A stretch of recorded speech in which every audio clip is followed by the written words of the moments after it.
Well, good morning, everyone, and welcome to All4Youth SSA's Career Hookup. This is our first in-person event. My name is Joyce Sibanyoni, and I am part of the implementation team for All4Youth SSA. I'm also your host for today's event, and I hope you're as excited as we are to be here. Are you excited? I can't hear you. Are you excited? Yes, awesome. For everybody that's joining us online, welcome. You may not be in the room, but we are so glad that you've joined us this morning. And we want to make sure that you engage with us. We have our hashtag for the day in celebration of International Youth Day. We're talking about creating a world for all ages. So before we get to meet some of our guests and who's going to be sharing a little bit about this topic, we also want to know what you think. So comment, share, like, make sure that you are engaging. There's prizes up for grabs, so you want to make sure that you're engaging with us and make sure that you do not miss any part of the conversation. So our hashtags for the day are All for Youth SSA, The Career Hookup, and IYD 2022. I hope that you are going to be grown from this conversation. I hope you're going to be challenged, and also that you'll start thinking differently of how you navigate and work around your own world. So, without further ado, I'm going to be introducing our first speaker, who's going to be giving us the welcome for today, as well as highlighting what International Youth Day and our topic for the day is. It is Ethel Swanepoel, who's the HR Director for Nestlé ISA, and he's also going to be joining us virtually. Good morning, Ethel. Good morning. How are you, Ethel? Very good, and yourself? Good, thanks. We'd like to see your face, Ethel. Is your camera on? Yes, it is. Let's see. Good morning. Thank you so much for joining us, Ethel. I'm going to hand over to you to give us our welcome today, and then we'll go into our panel introductions. I can go ahead. Yes. Okay. Good morning, everyone. The youth and the youthful. While I've long ago joined the ranks of the not so youthful, I remain a youth at heart, and the issues facing our youth is a topic close to my heart.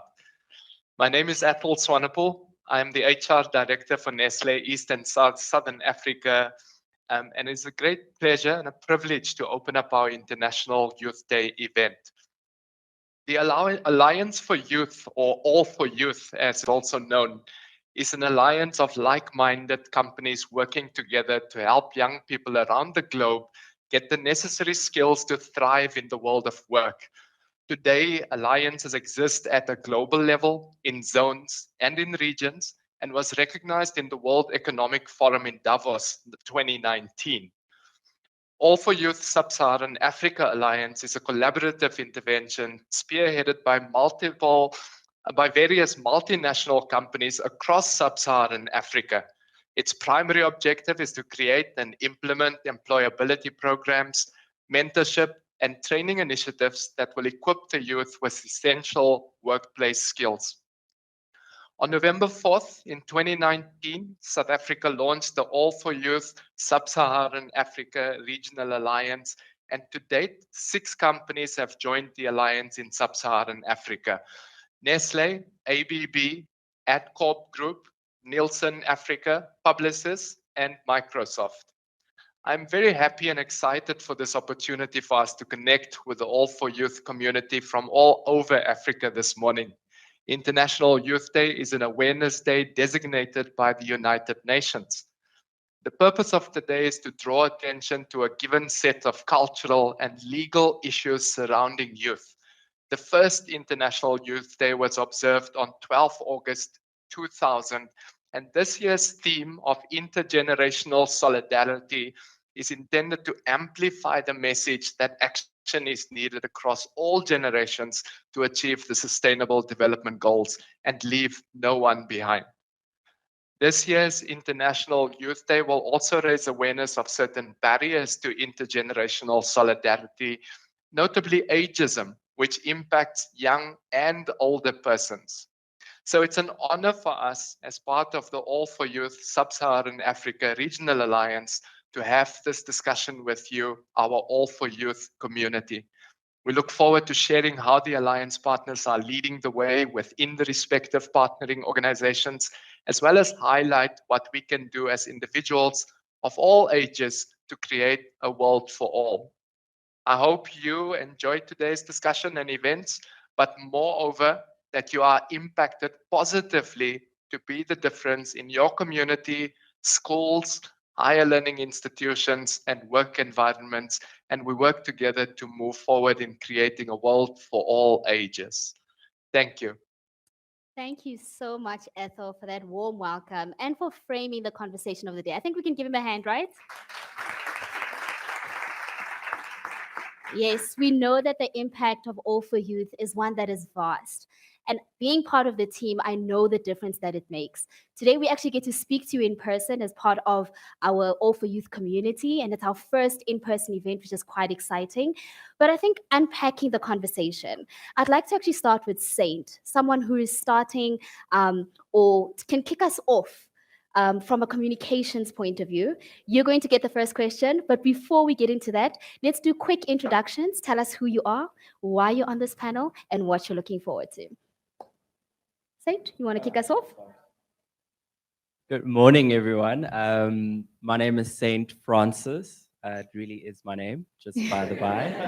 And for my sins, I've had to negotiate life as Saint Francis. I'm part of Nestle. I represent the executive of Nestle. As Joy mentioned, I'm corporate communications and public affairs director. I'm really looking forward to engaging and having youth present and the voice of youth. In fact, actually, it's not just youth. So multiple voices, I think, are equally important to this discussion. And I think it's quite apt that we're talking about intergenerational solidarity. So lovely to see you all here present. And that is me. Hi, beautiful people. My name is Ivania Naidu, and I'm the Chief People Officer for the Publicis Group. My role, in a nutshell, is to obsess over people, which is all of you, which I'm very excited about. I joined the company about 3 months ago to inspire change, create diversity, and an inclusive working environment for all. So I think it's perfect that I'm on the panel today. My role here today is hopefully to inspire you all, but also to learn from you. So thank you for having me.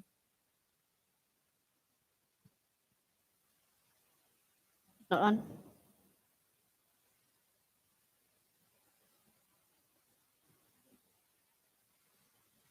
Can you hear me? Okay, cool. Hi everyone. My name is Amonge Eletu Sungoto. I am 21 years old. I am the founder of a nonprofit company called Blackboard Africa. We've been running for about 5 years now, and our whole mission is around cultivating youth talents towards a transformed society. So, I mean, that's the fancy, slogan, but what that means is we're really invested in developing youth talents and youth skills, specifically in regards to leadership training. So we run different leadership training modules, we offer mentorship, as well as trying to support the young people in our programs in any way we can in our network. So yeah, that's really our organization and what we've been attempting to do, just uplifting, empowering, and making sure that young people have access to a greater variety of opportunities. So yeah, that's me. Let me get that right. 21. 21. And it's been running for 5 years. That means you started it at 16. I had pimples and was egocentric at that age. Congrats. Yeah, so my name's Jed. I am the managing director of Nielsen IQ South Africa. My job primarily is to focus on revenues and numbers. So when I get to engage with people, let me turn my seat. When I get to engage with people like that, this is the highlight of my day-to-day job. This is where I get the most reward, I think. This All4Youth is fantastic. This is my second experience being on one of these discussions. Lovely to be in person, face to face. as part of the last one, I was fortunate enough to get to mentor somebody, and the amount you get out as a mentor from the youth is just unbelievable. You really get to learn so much through intergenerational communication, and that's why I like these sessions, and I want to engage as much as I can with it, because it's good for us to give back. But as much as we're giving back, we get so much back too, because yeah. So I love this. So yeah, looking forward to the session. Awesome. Jacob? Thank you so much. Hello, guys. Hello, guys. Okay. My name is Jacob Mohale, and I'm living my life right now. I'm not in a job. I actually do what I love. I head up the sales division for EdCop training services. So what we basically do is we find lovely human beings like yourself. We upskill them for work-relevant tasks. We place you in work environments and make sure that you guys have a future. So I'm really excited to engage with you guys today. I've had the wonderful privilege of working across Africa. I've lived in Nigeria, Ghana, and a few other countries. So I've learned so much from those experiences that I just want to give back. So I'm hoping for a highly engaging session where we ask each other really pertinent questions and help move the agenda forward. So I'm really excited to be here. Thank you. Awesome. So we said that we're going to be getting the first question to Saint. And obviously, Ethel shared a little bit of what intergenerational solidarity means, right? But from a communications point of view, what are some of the effective ways to make sure that that message gets across? And most importantly, what does that actually mean to you? What a question.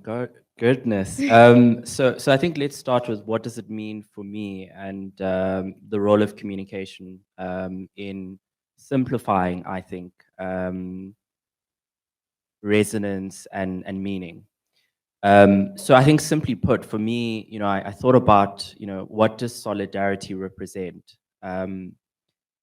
And I think simply put, it's about empathy. And what does empathy mean? It is the ability to understand and appreciate somebody's lens of the world. That's what empathy is. And so simply put, intergenerational solidarity has to be rooted in empathy. We need to empathize with each other, different schools of thought, millennial, Gen Y, Gen Z, Gen I, so many generations, right? But we have to appreciate, right? And I think the key word there for me is also an appreciation. There's one thing to try and understand, right? It's not sympathy. Oftentimes it's really misconstrued. Empathy is misconstrued to mean sympathy, right? Yeah. But empathizing means that you can appreciate that point of view. Yeah. And that's what intergenerational solidarity means for me personally. So it's really empathizing, appreciating, and then celebrating those differences. We need to celebrate those differences because I think there's such richness. If we were all from one generation, if we were all from one particular school of thought, I think the world would be an incredibly boring place to exist in. And so I think celebrating is also key. That for me is part of that intergenerational solidarity.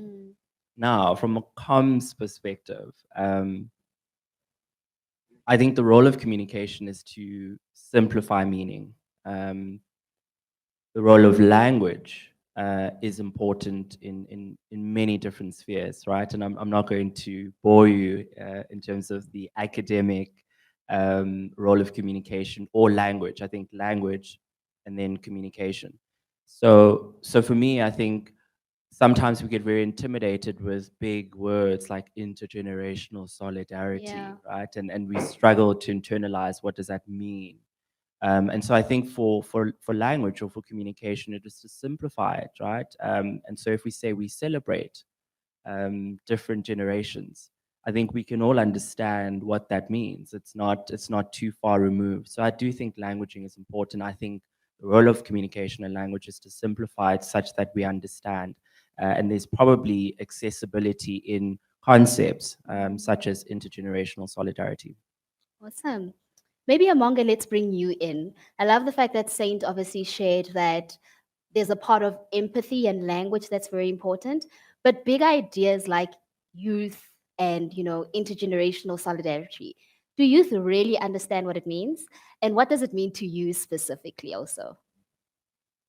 I think from my perspective, what it means, I think you definitely covered all the bases, but I think for me, I'm just my mind is action orientated. So intergenerational solidarity for me means having a form of togetherness that will equip action, right? It's like you're saying, appreciating everybody's perspective and the way that you think to do things, but it's about innovating and collaborating so that we have more dynamic solutions. So that's what, international solidarity, when I look at it, that's what I genuinely think is essential.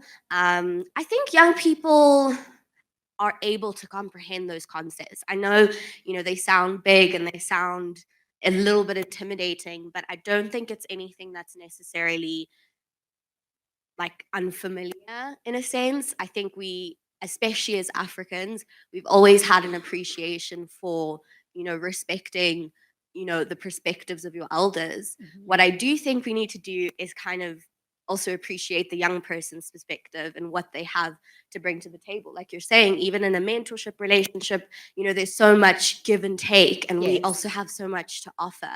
So I think young people definitely understand it.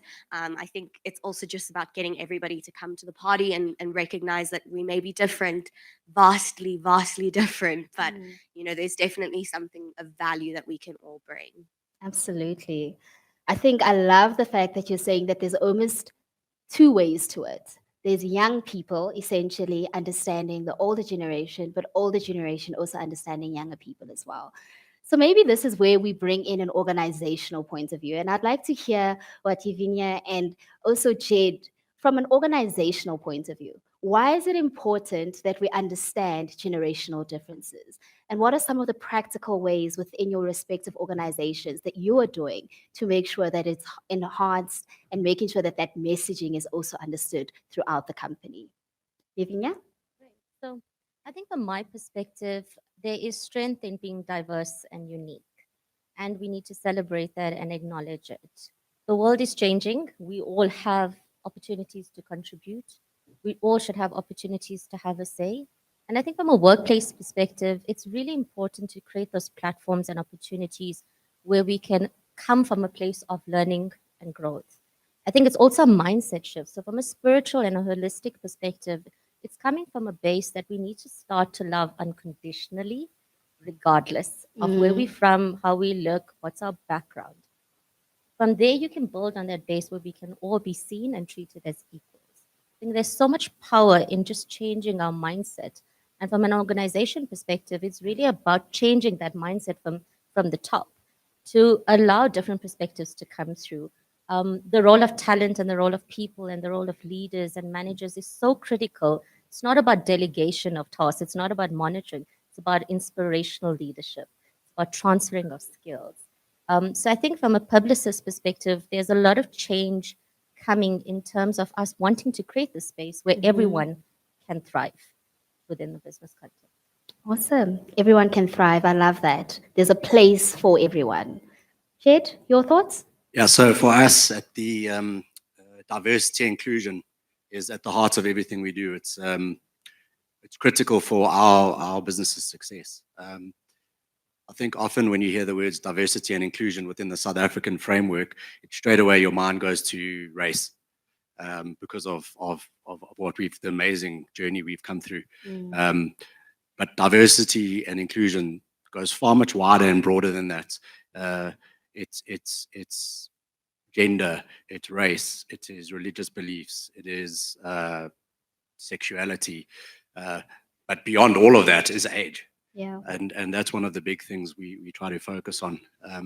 we're in quite a fortunate position where in our company we hire a lot of young people, people who generally come straight out of university or postgrads. So I've actually got an issue now. We've got all these very clever, book smart people, but there's a lack of experience. So that's something that the older people can give. So what I'm focusing on is how can we accelerate the experience, which is actually just given by time in seat. Like there's a lot you can learn from a theoretical point of view, but experience is sitting in seat, learning how to fail, learning how to get back up and starting again. And I believe that's where we've got to kind of break. The older generation and the younger generation needs to understand each other's strengths, but then they also need to understand and acknowledge each other's vulnerabilities, and then start having open dialogues on how we can help each other. So how can, let's say, teach an old dog new tricks? How can the youth open up the mindset of the more experienced? But in the inverse, how can the experienced people mentor, coach, and accelerate the experience gap that is seen? Just before this talk, I was doing a bit of research or reading into it. So we all know Africa's got the youngest population, but 60% of Africa or Africans are aged 25 and younger. Wow. So we have got one of the youngest populations. The median age, 19 years old for Africa. If you don't embrace the youth, you're not going to be relevant in any organization. And that's why it's so important. And when I hear people like this next to me, then I get such a thrill about the future of our country. And when I look at the room of all you bright people, I get very excited about where we can go and what we can do. Absolutely. I love what you just added there, that the future is dependent on young people being embraced. Africa is such an awesome country. Well, not country, sorry. I sound American. It is an awesome continent. I was just checking that everyone's listening. But I think one of the things that can kind of be seen as a intimidating factor is all these young people that are coming into the working environment. And then older people or the older generations feeling like, what are we going to do with all these young people? Where do we take them to? What happens to us? So maybe I'll shoot it over to Jacob, right? I think you're going to get one of the toughest questions. How do young people not see it when they come into organizations and having more senior people in higher positions as a threat? And how do older generations who are occupying these high positions not see it as a threat that younger people are coming in? I think that's the question of the day, basically. And everything rises and falls on leadership. And my leadership context is setting other people for success. That is the most important tick box as a leader. So when I see young people get into the organization, I make sure that they are coming into an environment that cultivates growth. A large part of our leadership context is also centered around letting go of the ego and being vulnerable. Actually harnessing the power of vulnerability. Vulnerability, growing up, I used to think it's a weakness. You're vulnerable, you're therefore susceptible to attack. But it's actually power. There's power in being vulnerable. So I'm in a very fortunate position where I can influence, and the people that report into me have got the same leadership context. They need to be vulnerable. They need to be conscious of the fact that the youth is our future. Yes. There's something that we do at EdCorp which is quite deliberate, and when you look at our purpose as a company, it reads, we enable agile, skilled, and focused workforces for the future. We're very deliberate in our purpose as an organization. And in there, you'll see there are all elements of youth. There's future, there's agility, and so on and so forth. So, look, I can say to you that yes, there is a fear, young people, when you get into organizations, that there will not be any skills transfer unto you because people want to hold on to their positions. We are changing that narrative. Our leadership context as an executive is changing. I mean, I've had the pleasure of engaging with these wonderful people this morning, and they all share the same sentiment around we need to empower our youth because that's our future. So we're finding that the culture is changing across all organizations. We want to mentor people. We're putting structures in place to mentor our youth. We're very deliberate in not just ticking a box, but it is the right thing to do. It's not a tick box exercise. The youth is our future. I'm in a very fortunate position to occupy a role that has got to do very much with the training. So I see students on a daily basis, and we on a daily basis as an executive are very deliberate in putting programs together that mentor the youth. Vice versa, the youth coming into the organization must also understand that it takes time to get to a particular place. So vulnerability is both ways.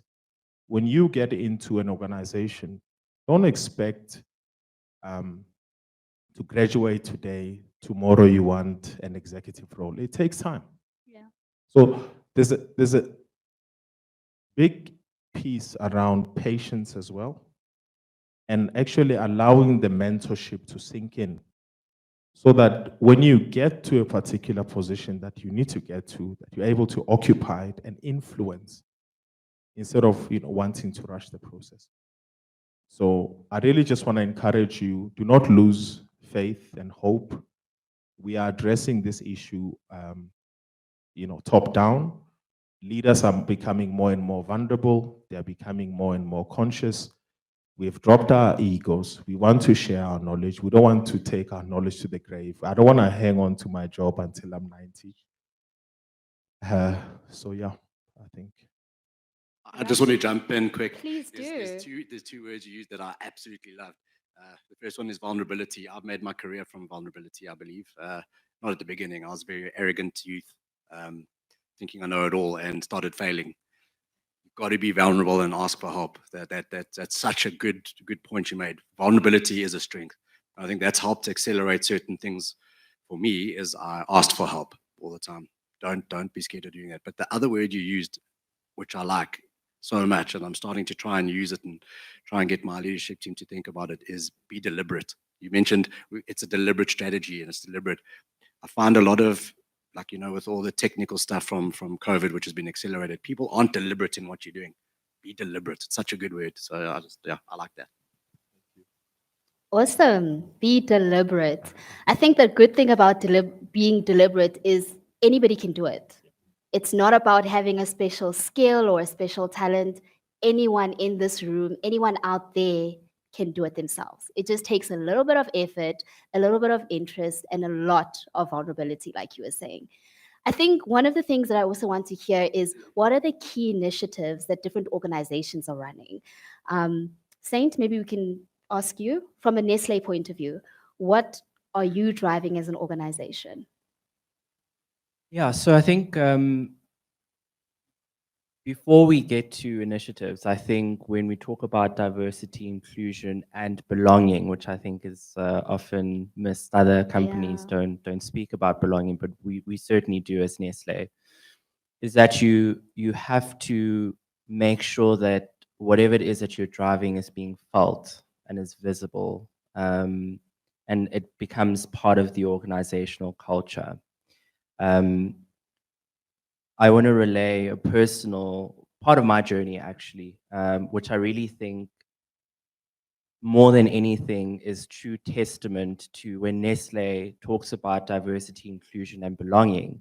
And to your point, Jed, about being intentional, you have real examples that I think, I would hope, are inspiring, but also give that true reference point within the organization for other people to say, it's not just lip service, it is actually real, and we see it and we feel it. So I was appointed to the executive at 31, right? That is fairly young.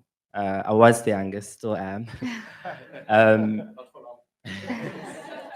know there's a Monge who's coming into the organization, but that in itself is important, right? Because we talk about providing opportunities, we talk about bringing youth in, but when young people don't feel that, one, they're represented, right? Two, they have a seat at the table. That in itself is also, well, it's lip service, right? So we have to follow the trajectory that is, traditional in how we're going to ascend in our careers. So what I loved about Nestle and my personal story was the fact that hard work, talent, being deliberate in myself and my personal brand. May have not been the most experienced EXCO member, but I was given that opportunity based on leadership, what I demonstrated, and the potential that I had. And I think that's important, right? That in itself, I think, and we're seeing that our executive is becoming just so blended and beautiful, right? Younger people under 40 are sitting on the executive, which 10 years ago, that was completely unheard of, right? But being deliberate as an organization to say we're going to give opportunity to talent, irrespective of gender, race. Well, actually, no, I take that back, actually. Because you also have to be intentional and deliberate in equity, etc. So I'm not saying that's not part of very deliberate thinking and strategies. So that in itself, I think, is a very powerful testament, and within the organization, it shows that we really truly mean it. To then support that, you have to have initiatives, right? Again, that word being intentional, being deliberate. Was that a question from a member of the audience? So we have what we call affinity networks within the organization. Some of you may know or are familiar with this concept of affinity networks, where you essentially have employee-driven groups that are advancing particular passion points, right? So I'm the executive sponsor of the Generations Affinity Network, where we're looking to encourage conversation, drive conversation, initiatives that show and demonstrate that we are for all generations, right, within the organization. So we want to understand what can we do better as an organization, but it's employee-led, right? So my role is just simply to facilitate. What do you need? How can I assist? We want to do an event. Okay, do I need to unlock the budget, etc. So that I think is an effective way of really demonstrating, and I think we've had these affinity networks for about 2 to 3 years now, and we're starting to see that traction, advancing those conversation around different affinity networks. And then reverse mentoring, although not highly formalized, is such it's amazing, right? How you can get younger people to mentor older people in the organization, and then this cross-pollination of different points of view, skills, social media. How do I do this? No, but don't be reckless with social media. It's beautiful to witness. So I think those, for me, just to summarize, one, I think it's about being intentional and deliberate, because you may have initiatives, but if it's not being felt, if it's not visible, if it doesn't translate into lived experience for our employees, then something is not quite working well there. So I wanted to reference that. And then the affinity networks and reverse mentoring, I think, are quite powerful tools. Awesome. Lavinia, do you want to share what you guys are doing at Publicis? So there's lots on the go. We have a vision of creating open possibilities this year for our people and our clients, and that in itself is open possibilities. So from an organization perspective, we are big on learning, growth, and development. And we have the right tools and platforms in place to support that. So starting from funding educational initiatives on bursaries, I think it starts there because not everyone has access to funding to get a good quality education. So that's something that's big and that we're going to start growing and expand on a larger scale to open it up to more of people from previously disadvantaged backgrounds that don't have access to funding. And that starts opening the door, right, to build a meaningful career in media advertising. And it can be a meaningful career. Not many people are aware of the fulfillment that comes with being in that space. So it starts from the bursary process. Then we go into our internships and learnerships. So really, it's bringing it back. So the investment that's made is making sure that then it's sustainable. We then want to make sure that we're giving youth the opportunity to get learning exposure to people, to our clients, without barriers. Sometimes it's always not possible, but our objective is to make sure that we deliver on that promise. So coupled with that is also exposure and learning programs. We have a fantastic learning platform available that anyone in our organization has access to. And the great thing about learning, like you cannot put a price tag on what you learn. Like even if you leave an organization, you have to leave that organization with a wealth of knowledge. So what we try to educate and instill in all our employees is come in with a mindset of growth and learning. And growth doesn't always have to be horizontal, it can be lateral. So we want to start building competencies because that's what's important. It's not about a title. It's about the experience and the exposure and the depth that comes within a role before you take the next step. Coupled with that is mentorship, graduate programs, etc. They obviously all have a time frame, but for me, it's important on the people that are mentoring the individuals in those roles. So a key focus for me in my role this year is to develop that layer so they can be inspirational, they can inspire, they can guide, coach, and connect so that you can build a meaningful career within the organization. Also, the access to learning, in the past, I think it was very limited to budgets. We have a platform that's in place that is global.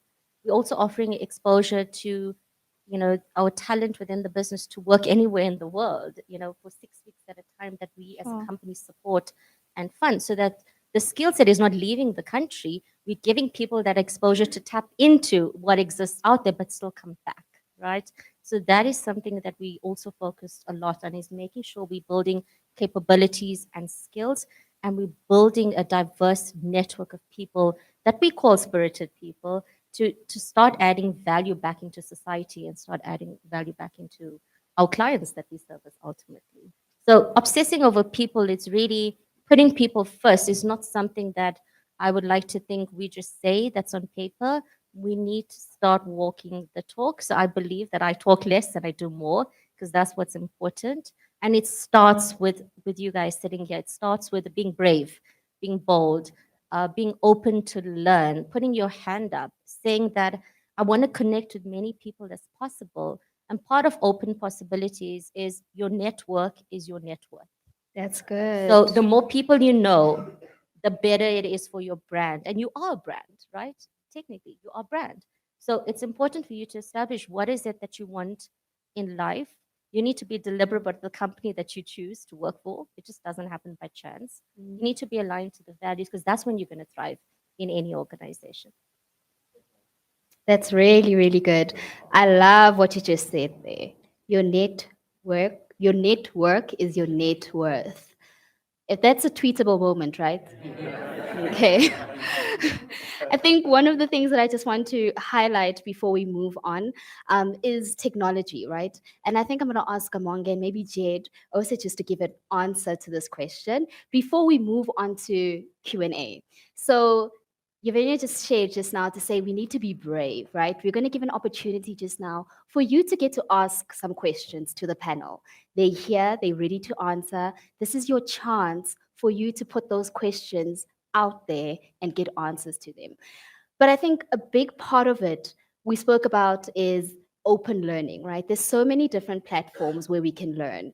What are some of the things that you've seen that have actually helped you advance in your career? And what are those that you would actually recommend to young people to also take advantage of to grow themselves? Geez, I mean, there's been so many factors, I will say, to myself and my organization getting to where it is now. I think to your point, network is everything. A lot of the time, it's about talent, it's about hard work, it's about showing up.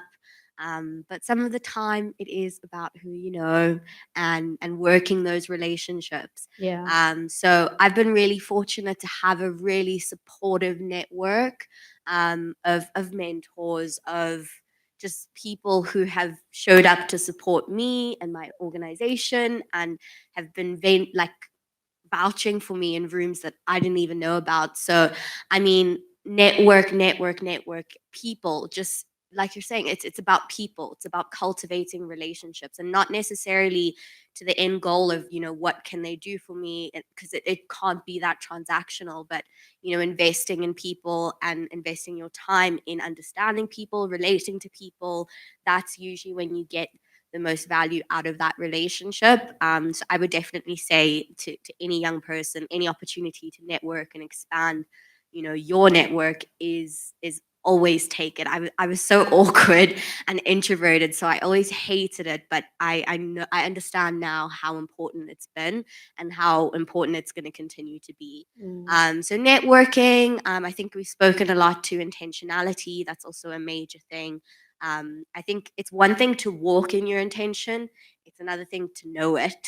I think there are a lot of people much later in their lives who are still trying to figure that out. So it's not the end of the world if you don't have it figured out, but it's definitely helpful when you do, because then it guides, what you choose to do, where you choose to work, who you choose to interact with, because you have a guiding principle. And then, yeah, social media. We're in the digital age. No generation before us has had the kind of connectivity that we've had access to. So that is a major advantage. And I mean, there's all the dangers of social media. I get it. But I think there's also so much good that can be done on platforms like that.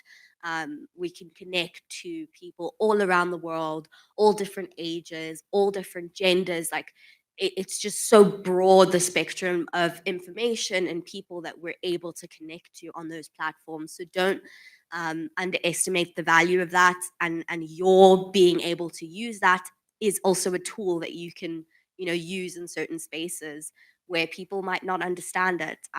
Yeah, I won't claim to be a major techie, but it's important to understand the tools that we have available to us, because that's why they're there, and that's what also makes our generation, I think, very unique, is what we have access to. So yeah, I think those would be the three things, as just like things that you should work on. Yeah. Awesome. Cool, thanks. I'm going to skip the technology part. Okay. Just because I don't think there's enough time, because I can talk for long. But I'll talk about experience of my 21, 22 years plus of working. So it was dial-up technology when I started. You had to wait forever for like the screen to come in. So we're very fortunate that we got Google now and social networks. And yes, networking is still awkward for me, and I'm an extrovert. It's something that has to be done. Okay, so the first thing is be curious. Be curious. If you want to succeed at anything, you've got to be curious. All the people I've seen who've succeeded in their career is they're not just doing the job, they're curious. And being curious means find out more, go and research stuff, understand what's going on. So be curious, be hungry, be ambitious, and be humble. Those are the let's say the traits. Okay. The next thing is hard work. If you want to make it, you got to work hard. You guys are all young, so you won't know. There was this professional golfer called Gary Player. Maybe some of you have still heard of him, but he had an expression which I loved: "The more I practice, the luckier I get." And it goes through with work. The harder you work, the luckier you'll get. Okay, but if you don't couple that with curiosity, hungry, ambitious, and smart, you're not going to get anywhere. Okay. The next thing is be patient.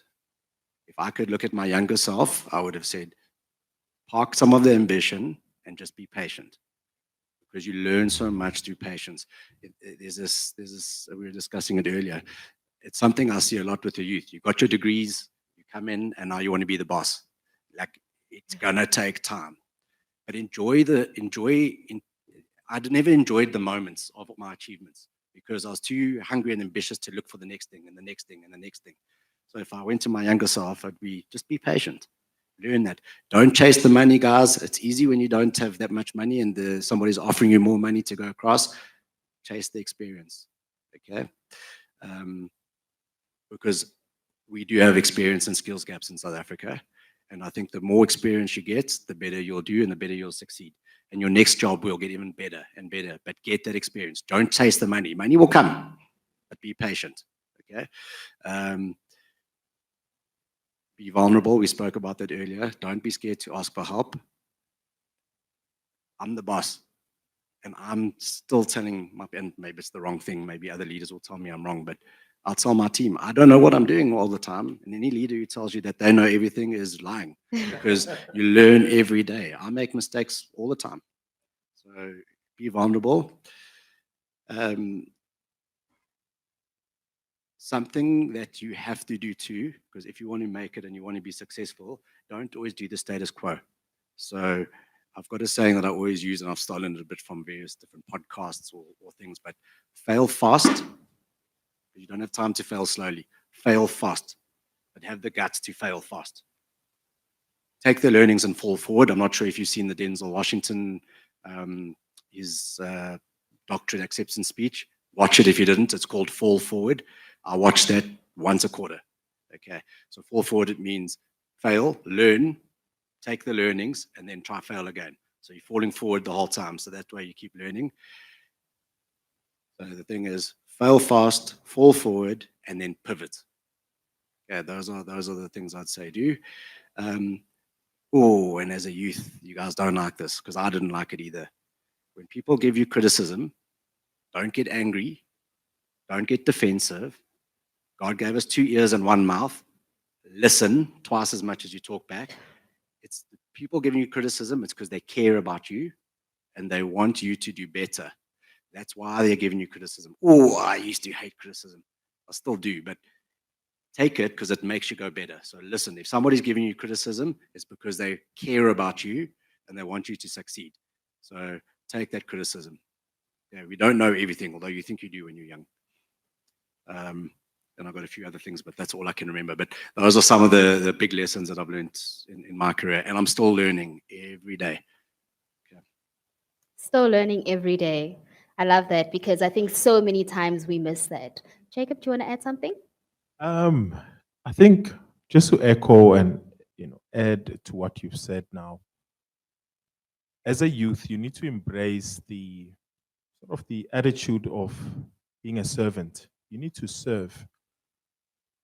How I started my job, how started her role. She volunteered to be a receptionist somewhere, and look at where she is today. So I often bump into youth that are not willing to serve and have the servant mentality. There's power in that. So in your journey, don't forget to serve and embrace that spirit of being a servant. I remember the other thing I wanted to Okay. say. You reminded me of the servant. So don't always chase going up. Take the sideways moves. Okay. Think of your career like a jungle gym. So I've often taken 2 steps backwards to go forward. Yeah. So I've gone in where I was in a certain role and taken a job where I was at a less of a role than what I was before. But that helps you accelerate. So it's a jungle gym. If you get an opportunity, be brave and take it. I'll give an example. I got offered to go and lead the Nigerian market. Now, we all know Hillbrow, and that's what you think Nigeria is about. It's not. Nigeria was the best opportunity I've done in my life. I got to meet so many good, colorful people. People with hard work ethic, hungry hustlers. But that was something, I don't know if everyone would have taken the opportunity to go to a place like Nigeria. So any opportunity, take it. Take it, take it, take it. Be brave, bold, and take it. Opportunities don't come up often. And that's all part of being a servant. Yeah. Awesome. So be brave. This is my favorite part because now we get to engage with you everybody that's in our audience and those that are joining us online as well. So how it's going to work is you get to ask a question to our panel. Like we said, the topic of today is creating a world for all ages. We know that in order for us to advance, to be better, there's power in all of us collaborating, sharing, asking questions, and getting the answers that we need. So what I'm going to do is I'm going to ask for the team to stand up. That's going to be passing along the mic. And if you want to ask a question, we're going to start off with about 2 questions in-house, and then we'll go to a question online, and then we'll see if we have any more time for more questions as well. But if you are asking a question, we'd like you to actually come up to the front. This is your opportunity to be brave. Ask your question. Don't be scared. We're just people. And make sure that you do not leave this room with something that you could have had answered very easily. Are you guys ready? You sure? Sure? Okay, so hands up if you have a question. Awesome. Cool. Now grab this mic. Awesome. There you go. Let's see, you can start there. So we're going to ask you to come to the front, remember? Seize the moment.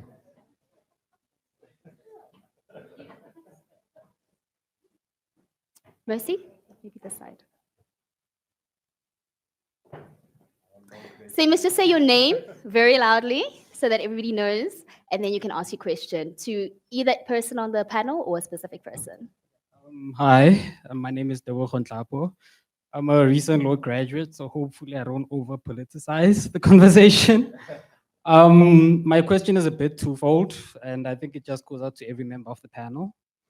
I think the first question, which you've answered, but I think every person had a different answer to it, and I think I just want to hear the specifics of what I'm trying to ask, which is how would individuals and organizations accelerate the transfer of experience?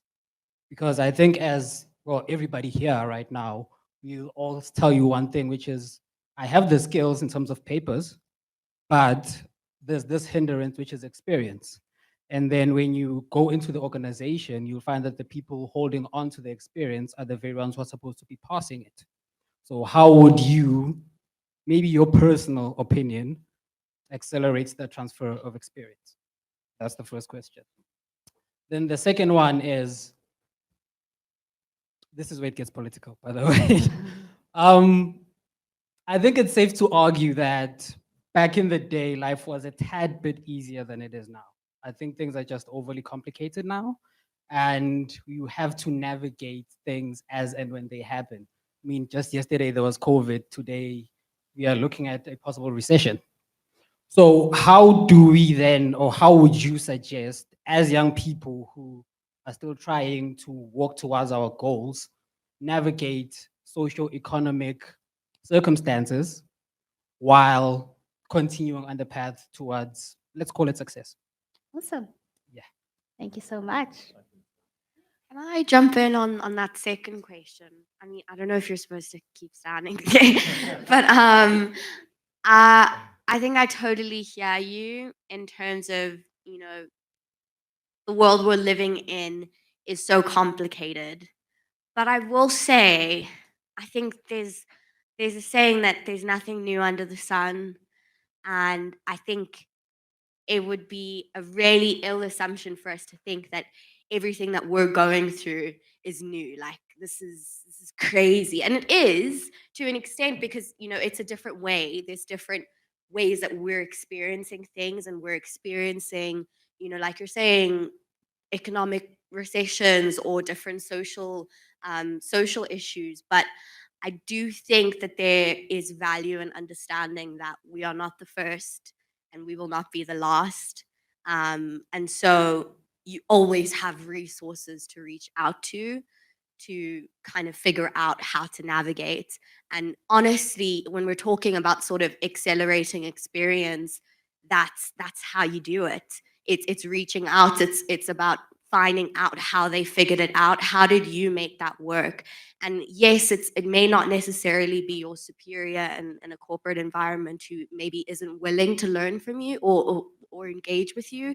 But like we're saying, there's so many other platforms. There's so many other platforms. There's social media. You can look up TED Talks. You can, people are willingly sharing information and insights about how they accelerated either their initiatives or growth in their organizations or this, that, and the other.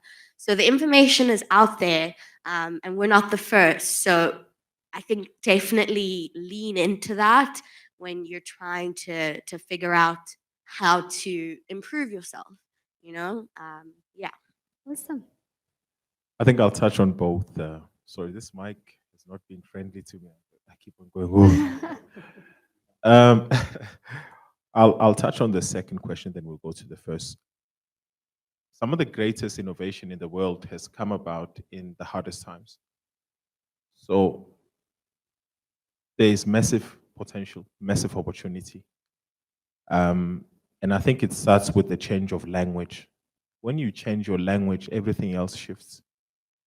If you tell the world I can't, then you probably won't be able to. It's a mindset thing. So change your language and see what happens. If there's one thing you want to tweet today, change your language, and the universe will reward you accordingly.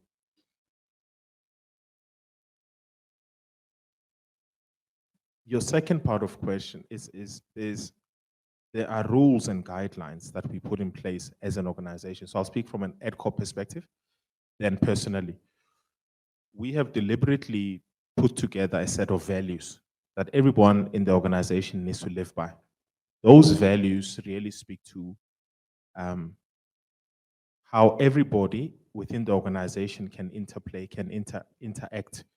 There is no ageism issues, there are no discrimination issues, because our values are so clear and succinct that they actually foster the intergenerational solidarity mindset.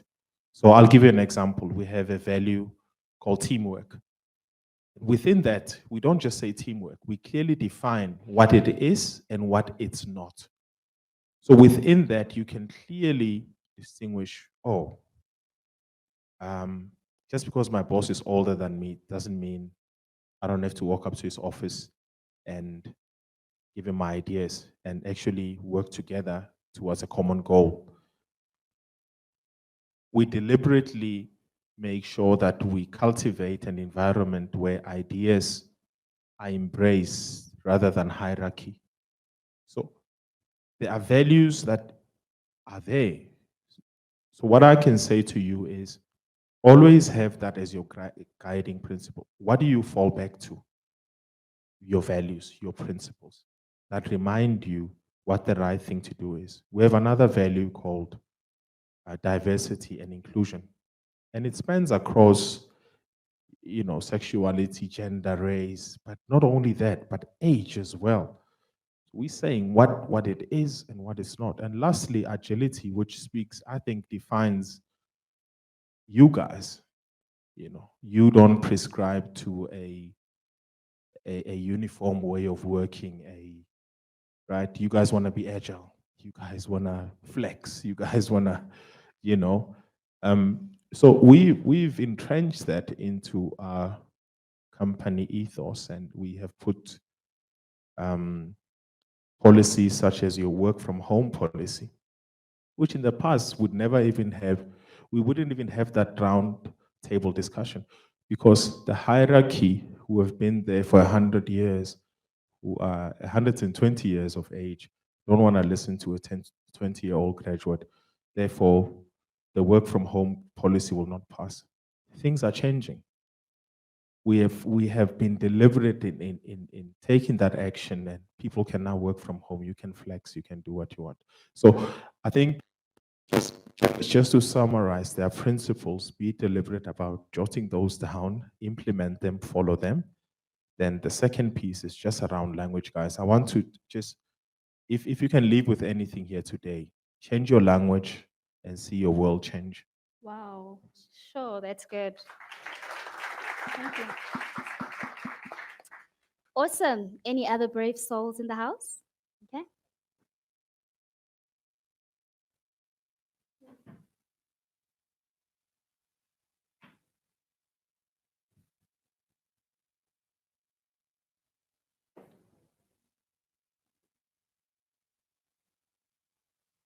Yeah. Say your name. Hello, guys. You all look so pretty. Just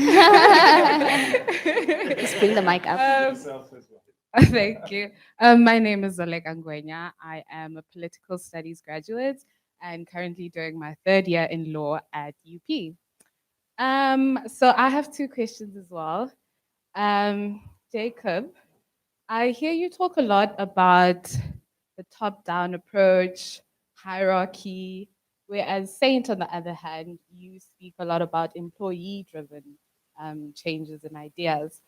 So I want to ask Jacob, how are you and your organization ensuring that you do the utmost best to involve your youth employees in decision making, in ideas, and so on and so forth? And secondly, my second question is how, okay, what advice can you give us here in the room that we can actually walk out of this room and be able to make opportunities for other youth people like us who are looking for jobs and struggling? How can we ensure that we create our own organizations? We're not always going to be want to work for people, you know. At some point, we actually do want to have organizations that we can also call our own. You know, we want to build a legacy. We want something that we can also be able to call our own. And I think it's more of a struggle for us, firstly because of the experience that is always required of us. I just graduated, and you're already wanting 5 years experience from me. Where am I going to get it? I currently am unemployed because everywhere I go, I am asked for a little bit of experience. And where am I going to get it? I'm coming to you because I want experience. So yeah, Awesome. that's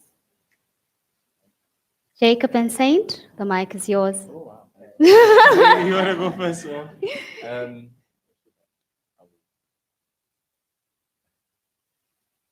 I think I don't know which question to start with, and maybe I'll answer one just so that we give everyone a fair Yeah. opportunity and time.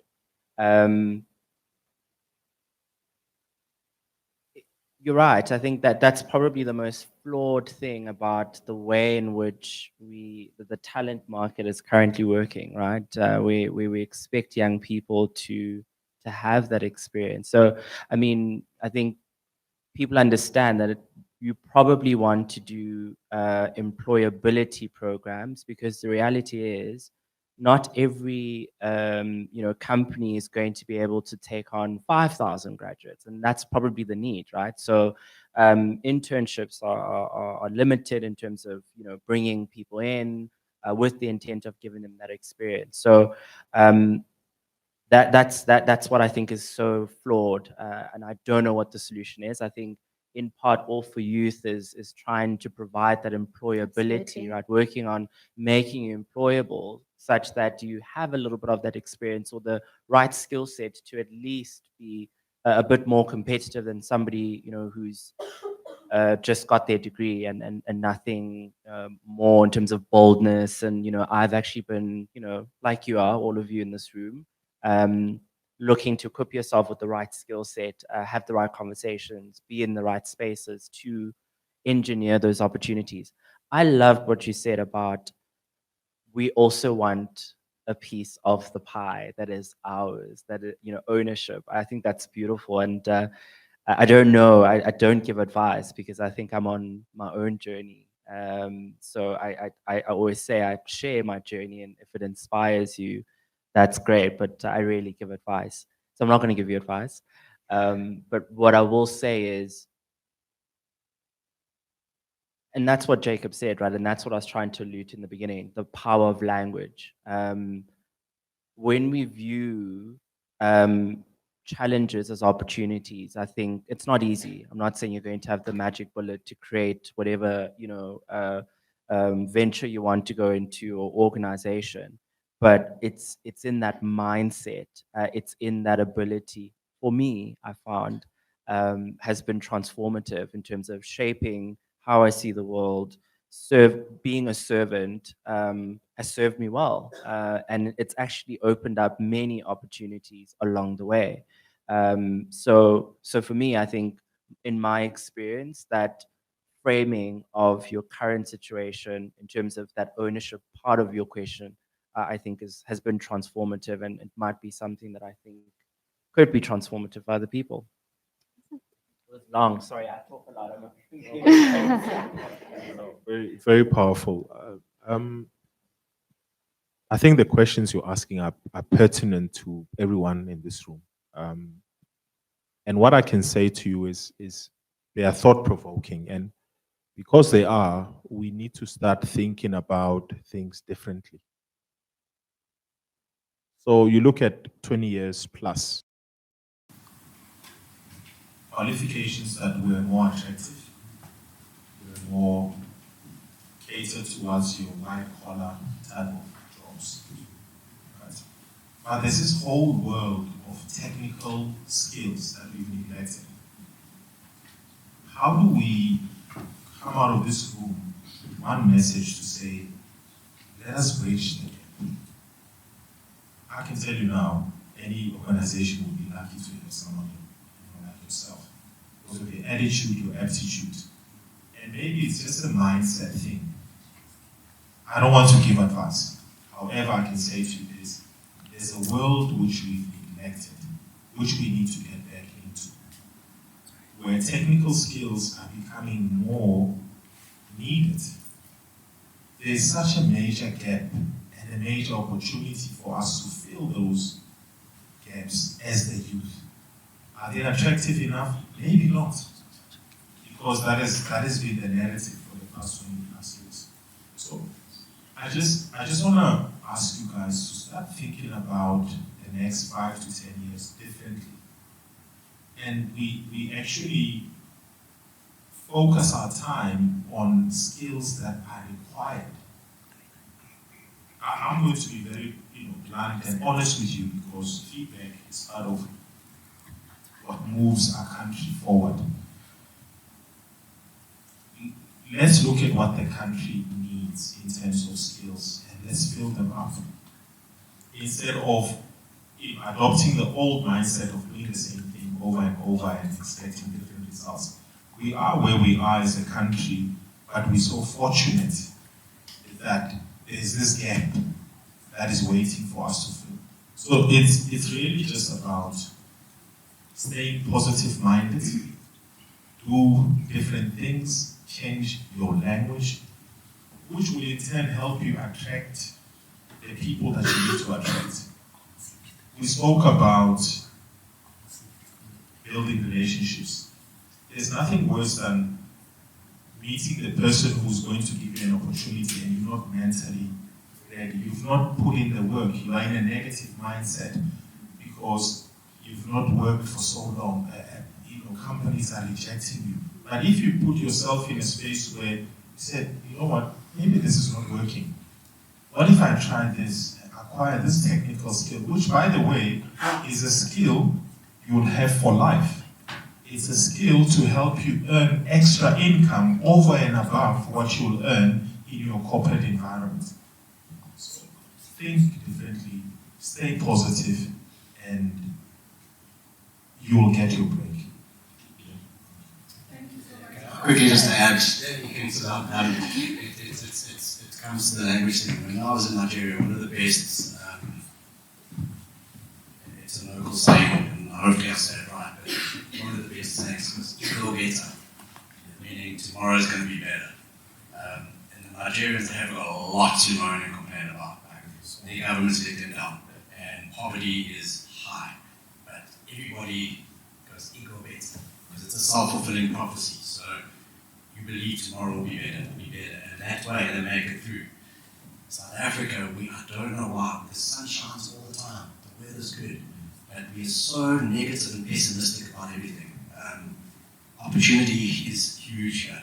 Yes, it's hard to get a job, but it was hard to get a job 20 years ago. It was the same thing, like you need experience, you just graduated. So take whatever job you can get, even if it's not your field.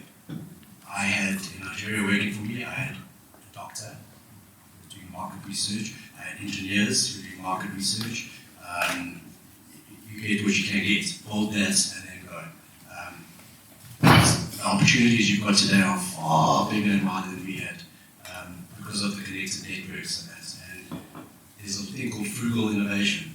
There's a lot of poverty going around, so through frugal innovation, there's opportunities to start your own businesses and hook up with your friends. Go and intern, go volunteer, do free stuff to build experience. I love that. Do free stuff.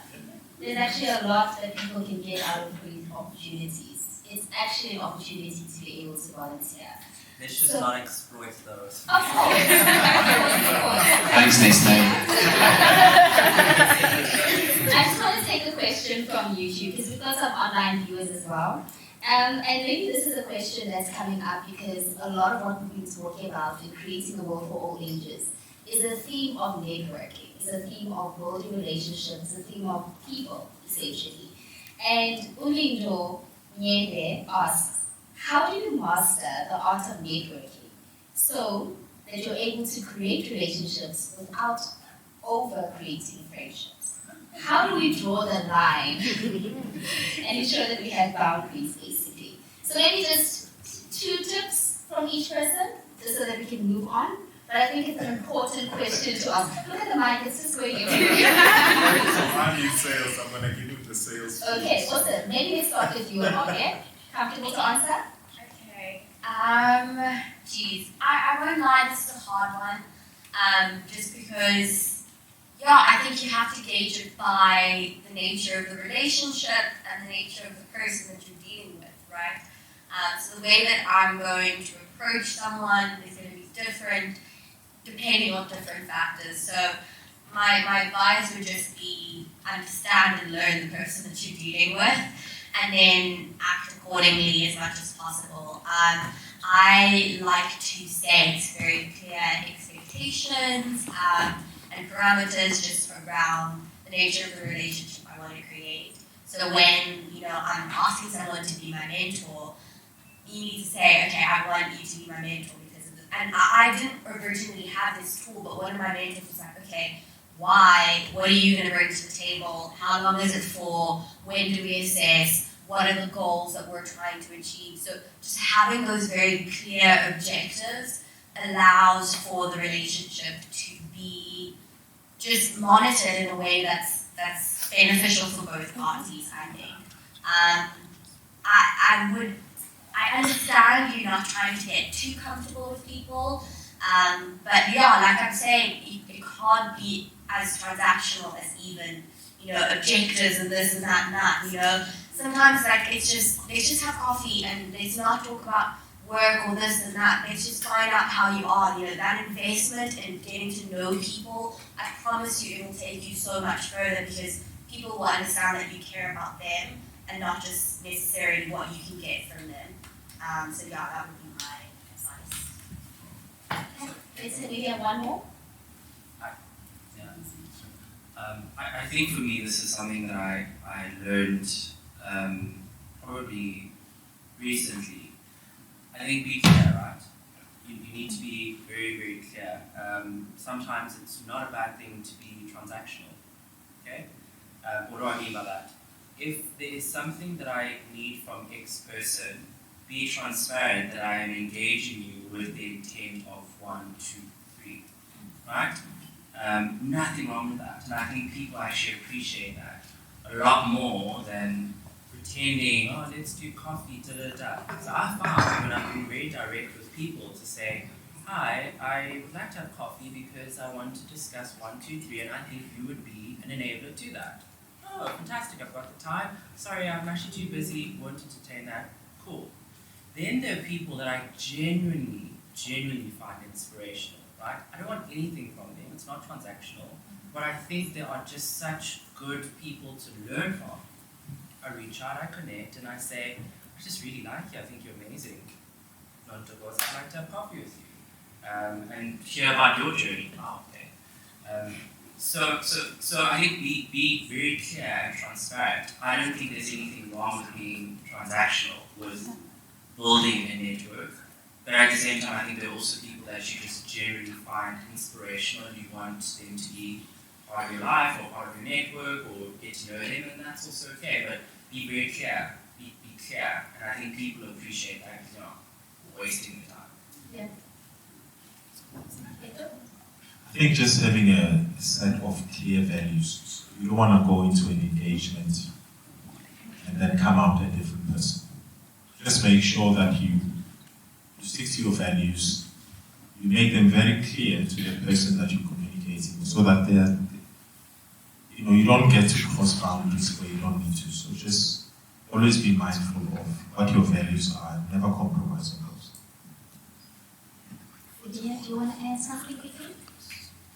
Yeah, I think when it comes to networking, we can network a lot with different people, but be deliberate who you surround yourself with. Those people need to inspire positive influences. They need to be people that you can learn something from, and also they can learn from. So when you have that network of these people, or the type of people around you, the relationship is going to be meaningful, and it is, you need to be clear, setting the expectations of what the boundaries are going to be. And again, it's okay to often step away from these relationships where they're not adding that, so that you're not wasting your time. Time is money, and that can be invested somewhere else. So being big, brave, and bold to know that, okay, when a relationship has served its course, you can walk away respectfully. Don't be afraid to stay in it because it was entered into, where you needed to get value from, and you can't step away. So I think it's really surround yourself with people that you can learn from, and that is your network and how you start to build it, but also manage the expectations, be clear on what you want to get out of it, and when it's running its course, then absolutely fine to walk away and go and build another relationship with someone else. Awesome. I think that is such a nice philosophy to have, right? Just being clear. It's something that sometimes we take for granted, but it's actually the fundamentals and actually the starting point. If you're clear in what you want, if you're clear in what your expectation is, it's easy for the other person to manage their expectation as well. I think one of the things that makes us proudly South African as well is the spirit of Ubuntu. And if we talk about creating a world for all ages, Ubuntu is key in that as well. And I don't know about you, but for me, what I've seen before is I can learn from someone, but someone can learn from me. But the biggest impact that we can actually create is once our learning goes further on. So I think the last question that I'd like to ask from my side, before we take one more question from the audience, is what advice would you give? I know Sensei doesn't really give advice, but what advice would you give someone that's walking out of here? There's been a lot that's been spoken about. How do you practically create a world for all ages? In your schools, in your communities, at home, at your workplaces as well. What's the one piece of advice that you would share? Firstly, what I learned along my journey was to be kind to myself first. And then we all put so much pressure on ourselves to be like someone else, or we set these targets that we need to drive a certain car, or dress a certain way. Forget about all of that. Be you. Firstly, accept yourself for who you are, because you're beautiful. So be kind to yourself, and also know that you have the opportunity to make a change. Whether it's one person, 10 people, 1,000 people, it's still an opportunity to make a change. So give 100% in everything that you do. In your relationships, in your work, to your family, give it 100%, because then you're not going to live with regret, right? And the last thing I think I would want to say is that every day is a new day. Start from point zero. Right? Forget it. Learn from yesterday, but don't live too much in the past or the future. Live now and the present moment, because that's the way you can make the biggest. One piece of advice. Be the change you want to see. Charity begins at home. Ask yourself, what was the last time we had a conversation with the person that's UTS mentioned? A real conversation, talking about anything. Make it practical. Leave this room and go and practice having conversations with people of a different age group that you've never communicated. Make it practical. And be the change that you want to see. It starts with you. Oh, I've got mine. I think for me it's back to empathy, and I'd encourage that you read up on empathic creativity, right? It's part of what Jacob was saying. So be empathetic, have that curiosity, be curious about other people's lived experience, their journeys. So much to learn from other people's journeys. So I think be curious and definitely be empathetic, and it's not advice, it's just my learnings.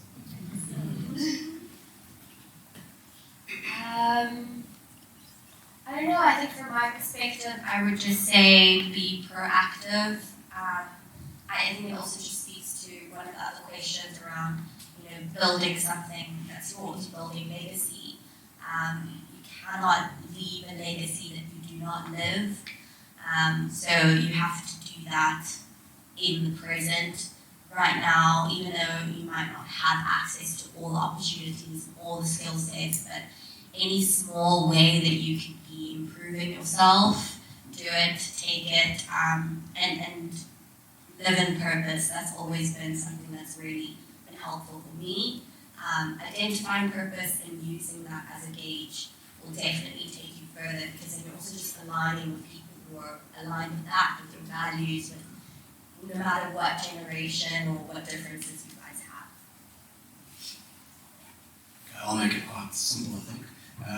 So make it personal, but don't take it too personally. That's something I'm currently trying to work on. Not take stuff too personally. I need to let go of it. And the other thing is easy. Keep showing up. Show up every day. Just show up, show up, show up. Don't quit. You're better than that. Okay, awesome. I think we're going to take one more question. 2 minutes. Anybody else that has a question in the house?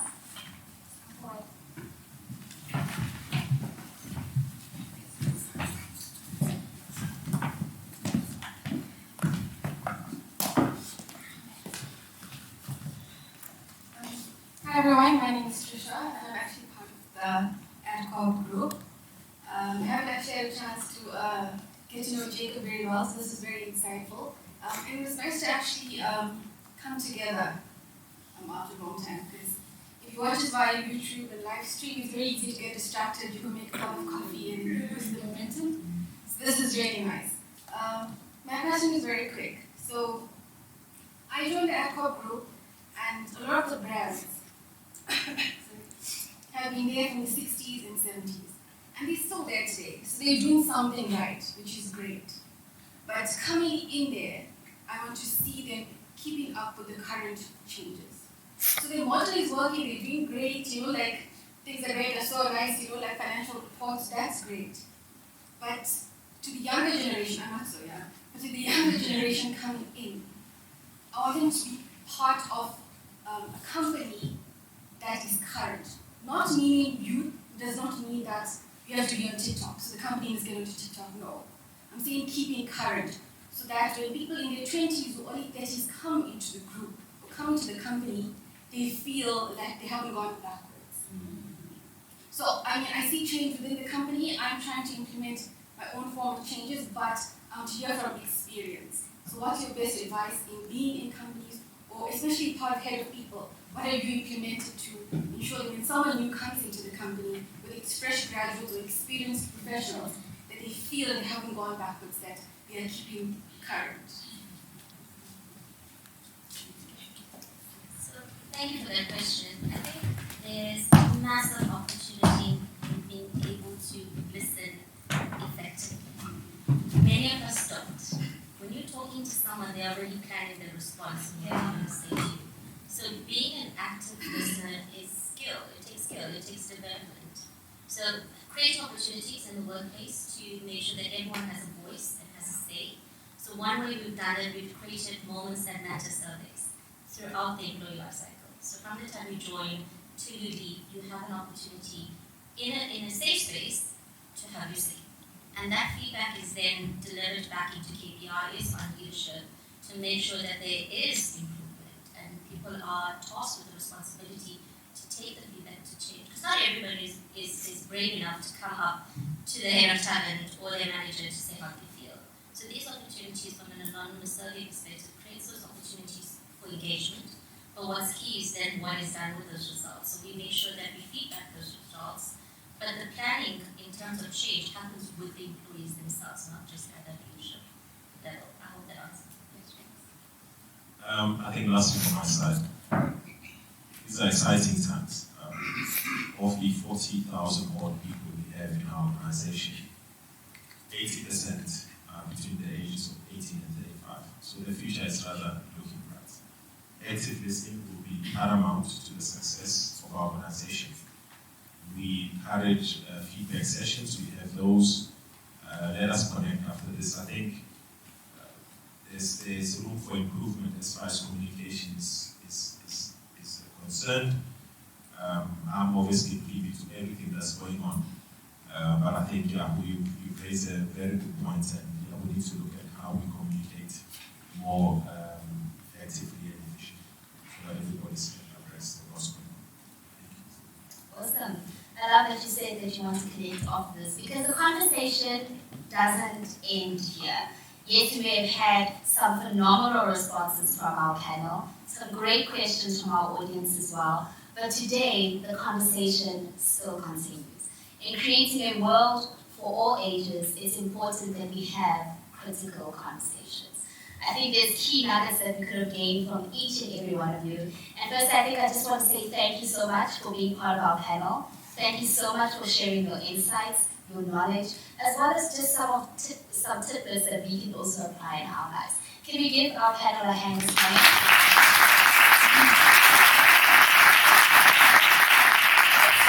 I also want to say thank you to the companies that are part of All4Youth. This wouldn't have been possible without our partnering organizations. And I love what Jacob just said. The conversation doesn't end here. So make sure that you're engaging with us on our social media platforms. If you're looking for opportunities as a young person, even if you're someone who's in an older generation, All4Youth is for you. The reason why it's for you is because opportunities that are shared on those spaces and those places are for you to share with people that are in your communities as well. Don't feel intimidated just because the word youth is there.